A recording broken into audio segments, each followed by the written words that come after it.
entrevista con la segunda panelista, que es Juana Pérez Montero. Juana Pérez Montero es miembro del movimiento humanista universalista fundado por Silo, fundadora de la Red Humanista por la Renta Básica. Es una destacada periodista y conferencista recibida en la Universidad Complutense en Ciencias de la Información. Es codirectora de la Agencia Internacional Presenza y ha participado en todos los continentes a partir del año 2017 y lo sigue haciendo, en la tarea de formar núcleos humanos que se organicen para la obtención y la gestión futura de la renta básica universal. Feminista, republicana, escritora, poeta, de seguro hará que ustedes se sientan mucho más cercanos a la renta básica universal. Así que en este momento los dejo con Juana. Hola, buen día, buenas tardes, dependiendo de en qué continente estemos. Muchas gracias, Mara, muchas gracias por esta presentación. La verdad es que cada vez tengo más calificativos y más pertenencias, y esto es por el trabajo en red y el trabajo colectivo con cada vez más personas, más sujetos. Así es que muchas gracias. Quiero también dar las gracias a la red de la que formo parte, a la red de Humanista por la Renta Básica Universal, a CEFRES, con quien nos hemos conocido hace poco, pero es fantástico trabajar juntos, a la red de Renta Básica de Brasil, a todas las compañeras y compañeros de Presenza que están en todo el armado técnico. Gracias a los amigos traductores, a las amigas, a los organizadores también del Foro Social Mundial que permiten que estemos en este panel ahora. Bueno, gracias a Eduardo Suplicy por todo lo hecho y con quien he estado en contacto, pero hoy tengo el placer de conocer. También gracias a ti, Sergio Mesquita, con quien nos conocemos desde hace poco, pero es muy fácil también la relación. Gracias por tu trabajo. Gracias a todas las personas que están en esta sala y que también están participando de algún modo a través de redes en este panel. Bueno, entre todos trataremos de construir inteligencia colectiva, como dice nuestro amigo Eduardo Alves. Bien, vamos a entrar, voy a entrar y voy a tratar de leer para poder contar lo que en principio me he propuesto contar en este panel. Bien, el eslogan del foro, Otro Mundo es Posible, conecta con lo que sentimos y pensamos y con nuestra fe profunda en el proceso humano. Y ello nos lleva a preguntarnos en este ámbito y desde la temática que nos ha convocado, ¿cómo sería ese mundo al que aspiramos y qué instrumentos, pasos, relaciones, etcétera, necesitamos dar para construirlo? Tratando de explicar en una frase o en un párrafo el mundo en el que vivimos, podemos decir que la esencia del mismo es la violencia, que tiene distintas y numerosas caras y que podríamos sintetizar en violencia física, económica, racial, sexual, religiosa, moral y psicológica. Siendo en este momento la violencia económica quizás la madre de todas las violencias, al traspasar en buena medida a todas las víctimas del resto de las otras violencias. Si estamos de acuerdo en que la esencia de este sistema es la violencia, y por tanto la destrucción y la muerte, de toda forma de vida, como estamos comprobando, entonces decimos, si la esencia de este sistema es la violencia, al tratar de imaginar ese otro mundo que creemos posible y al que aspiramos, necesariamente hemos de imaginarlo no violento. Pero la no violencia no implica pasividad, como los detractores de la misma publicitan. No, la no violencia, en su esencia, lleva también el compromiso moral con la acción en la dirección de tratar de desarrollar una nueva cultura y el camino que lleve a ella. Por supuesto, lejos de la imposición e incluso más allá de los resultados concretos a corto plazo.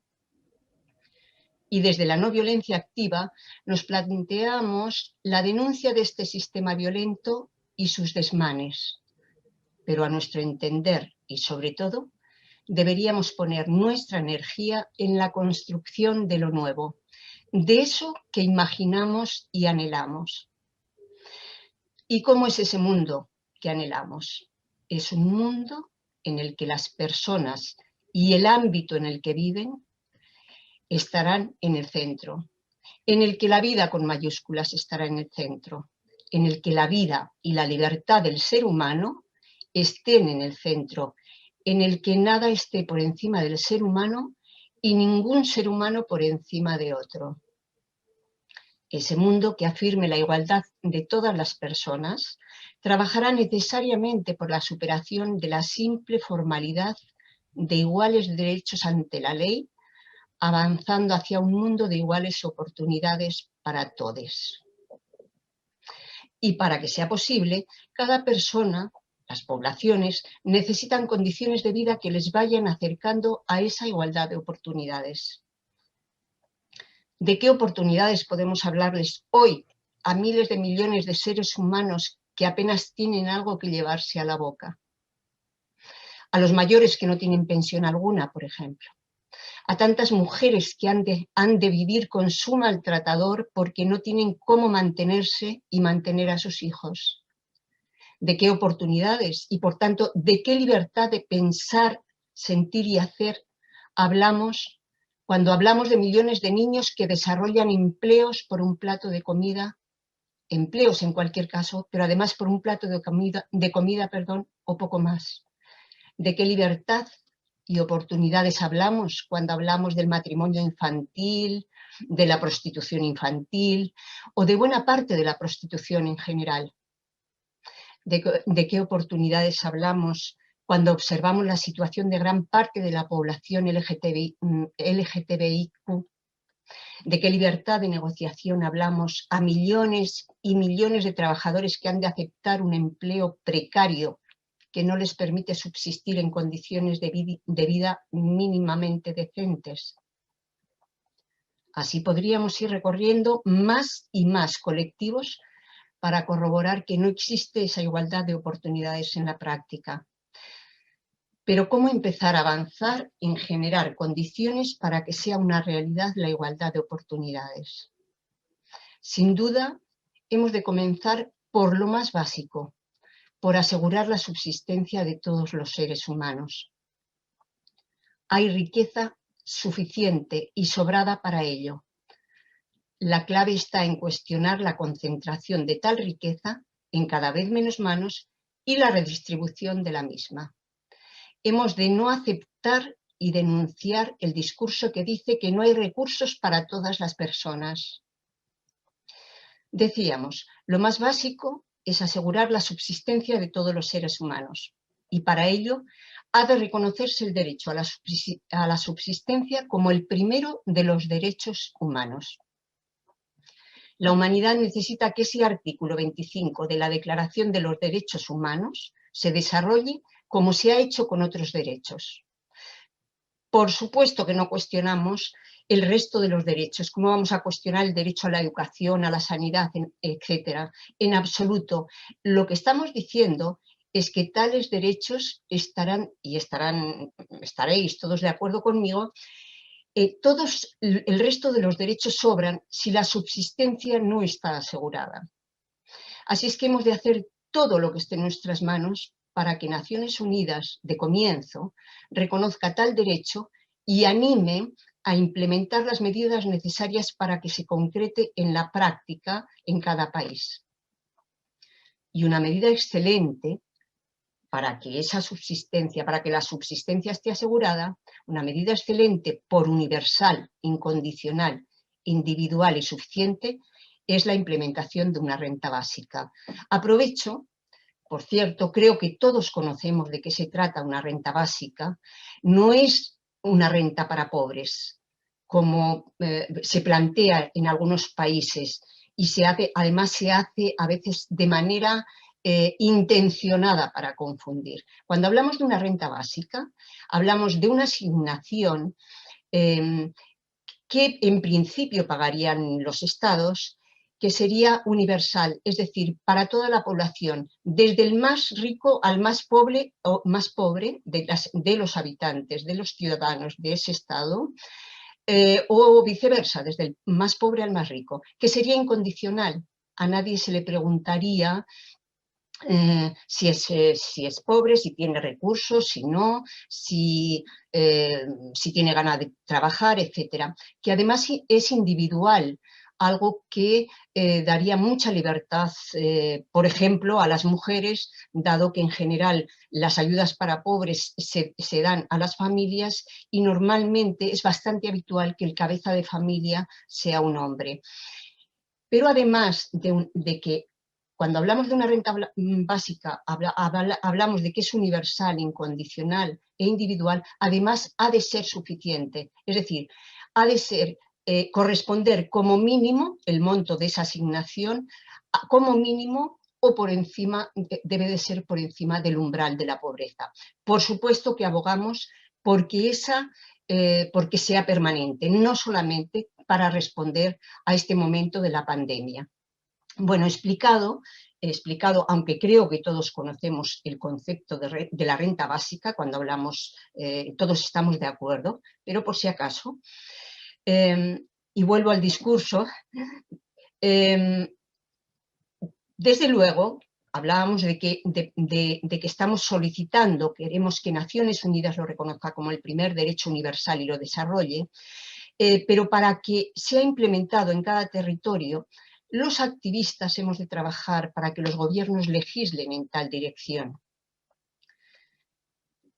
Pero además, no solamente en nuestros territorios, me parece que es fundamental plantear, y qué mejor que en este foro mundial, que este derecho hemos de pensarlo y ayudar para que se concrete para toda la humanidad. Insisto, no solamente en los países en los que estamos. Quienes estamos en este encuentro mundial, estoy segura que nos sentimos ciudadanas y ciudadanos del mundo y que sabemos que las fronteras solo son para los pobres, que los ricos encuentran las puertas abiertas, que el gran capital no tiene ni es fiel a bandera alguna. Por tanto, necesitamos mantener nuestra mirada internacionalista y reivindicar el mismo derecho para todos los seres humanos. Necesitamos empezar a alzar la voz en contra de las fronteras, por cierto, pero este es otro tema y no es el ámbito a conversarlo. Volvamos a la renta básica y a asegurar la subsistencia para todos, y hablemos de algunas de las consecuencias que puede suponer su implementación. La primera consecuencia es la desaparición de la pobreza de golpe, de un plumazo. Ello eliminaría todas las enfermedades, además, todas las enfermedades físicas y mentales asociadas a la precariedad y, por tanto, las derivadas también de las somatizaciones que produce el cierre de futuro por no tener la subsistencia asegurada. Al hablar de eliminar la pobreza, de romper temores a futuro, hablamos de modificar las condiciones de vida, de liberación, de contar con nuestro tiempo y poder decidir qué hacemos con él, de asegurar condiciones para desarrollar nuestra libertad, en definitiva. Y libertad para negociar empleos, libertad para tener sexo con quien y cuando elijamos, libertad para relacionarnos en todos los campos con quien o quienes queramos, libertad para apostar por formas de gobierno más horizontales, libertad y, por tanto, democracia también. No es fácil sentirnos libres cuando no tenemos que llevarnos a la boca o no tenemos para dar de comer a nuestros hijos. No es fácil. Imaginémoslo por un momento. Les invito a que imaginen conmigo por unos momentos. Imaginemos que no tenemos para comer hoy. y que no sabemos cómo conseguir comida para nuestros seres más queridos. No tenemos cómo conseguir comida para que coman hoy, ni mañana, ni pasado mañana. ¿Somos capaces de imaginarlo? Y ahora solo por un instante también, imaginemos que tenemos la subsistencia asegurada. Imaginemos que contamos con un suelo material asegurado, que no hemos de preocuparnos más por tener asegurada la comida, la luz, todo lo básico, ciertas condiciones de vida básicas. ¿Verdad que se abre el futuro? ¿No es cierto que pasamos de una sensación de angustia, de asfixia, de oscuridad, donde toda nuestra energía, todo nuestro tiempo está dedicado a ver cómo salir adelante? Pasamos, decía, a una sensación de distensión en la que podemos comenzar a respirar profundamente, desde la que podemos observar cómo se ilumina nuestro mundo interno y afuera, tal vez cómo sale a la luz lo mejor de cada una de nosotras, de nosotros y de los otros, cómo se ilumina el futuro. Este tipo de sensaciones, de registros, esto es lo que millones y millones de seres humanos no experimentan hoy, pero que pueden experimentar si tienen asegurada la subsistencia. Esto, amigos, amigas, amigues, hacia el mundo no violento al que aspiramos, a la experiencia personal de este mundo que queremos construir. Esto es hablar de ir avanzando en contar con igualdad de oportunidades para todos. Esto es ir concretando condiciones que nos permitan desarrollar nuestra libertad. Hablar de renta básica universal, incondicional y suficiente es hablar de tener la subsistencia asegurada. Y tener la subsistencia asegurada es poner la base material para avanzar en nuestra liberación, en poder hacer crecer la bondad y la compasión que todas y todos llevamos dentro y relacionarnos desde ahí, en poder dedicarnos a desarrollar nuestra intencionalidad y humanidad en un arcoíris de posibilidades y colores. Tener asegurada la subsistencia es hacer crecer nuestro espíritu. Es, en definitiva, avanzar en desplegar nuestra libertad sin límites. Muchas gracias.